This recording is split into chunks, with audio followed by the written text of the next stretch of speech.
Merci beaucoup. Vous m'entendez? Très bien. Bonjour à tous, Excellences, Mesdames et Messieurs, en vos qualités respectives, tout protocole observé. Alors, ce qu'on peut retenir de ce qui a été expliqué par professeur Kevin tout à l'heure, c'est que l'Afrique dispose d'un capital naturel riche, mais sous-estimé. D'où donc cette nécessité absolue de faire une évaluation complète et obligatoire de ces actifs naturels de l'Afrique. Sur la base des estimations et hypothèses préliminaires, le PIB nominal de l'Afrique aurait pu augmenter de 63 milliards. Donc, on aurait pu avoir une croissance potentielle de 2,2% supplémentaire si on avait pris en compte ce capital naturel. L'évaluation et la comptabilisation de ce capital naturel de l'Afrique peuvent améliorer le profil de richesse des pays africains, donc y compris aussi pour Madagascar, et devrait permettre d'améliorer le profil de risque et, comme on l'a dit tout à l'heure, comme vous l'avez dit tout à l'heure, de dégager des financements supplémentaires destinés à qui peuvent être destinés à des investissements dans des infrastructures vertes ou même d'autres actifs productifs résilients au climat.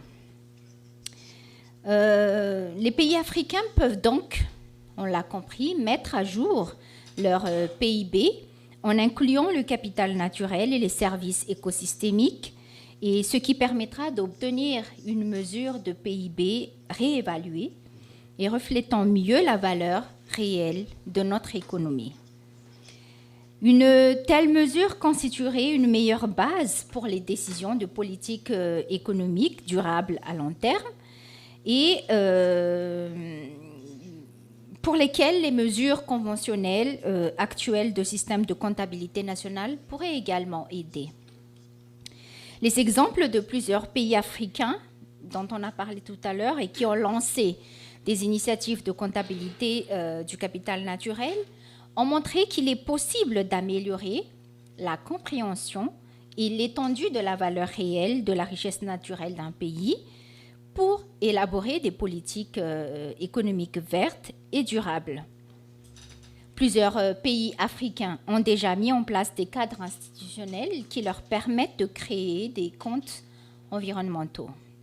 Pour Madagascar, le capital naturel représente environ 30% de la richesse totale.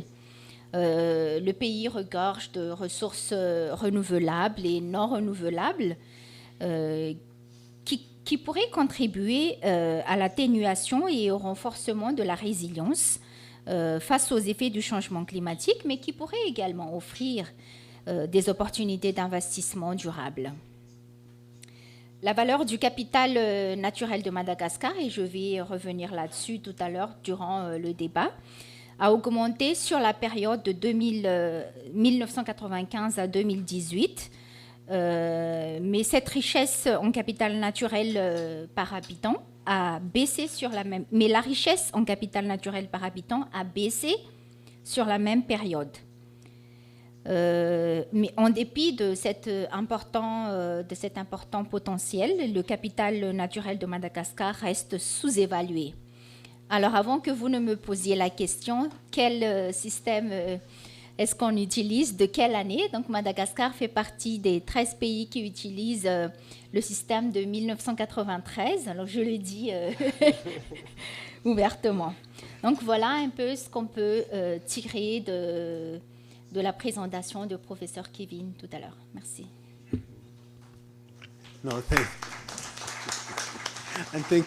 thank you for preempting my... Je vous remercie d'avoir répondu avant même que je ne pose la question. Mais,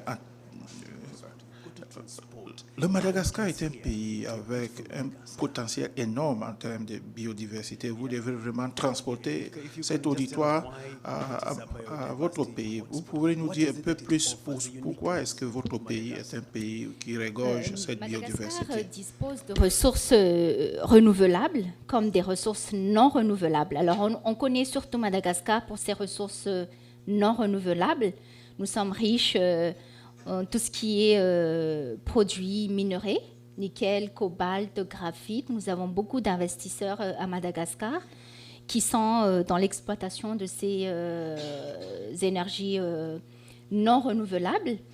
Et d'ailleurs, on parle beaucoup de Madagascar depuis l'annonce des droits des douanes par le gouvernement américain, où Madagascar fait partie des 3 pays qui avaient le plus haut tarif annoncé par le gouvernement américain. Et c'est essentiellement parce que nous exportons beaucoup de produits minerais ici vers les États-Unis, qui a fait que la balance commerciale vis-à-vis des États-Unis a été excédentaire pour nous, mais déficitaire pour eux. Nous avons aussi beaucoup d'or à Madagascar. On nous connaît aussi pour notre richesse en gisements aurifères, mais on nous connaît aussi pour tout ce qui est richesse en économie bleue. La pêche, nous exportons beaucoup vers l'Europe notamment.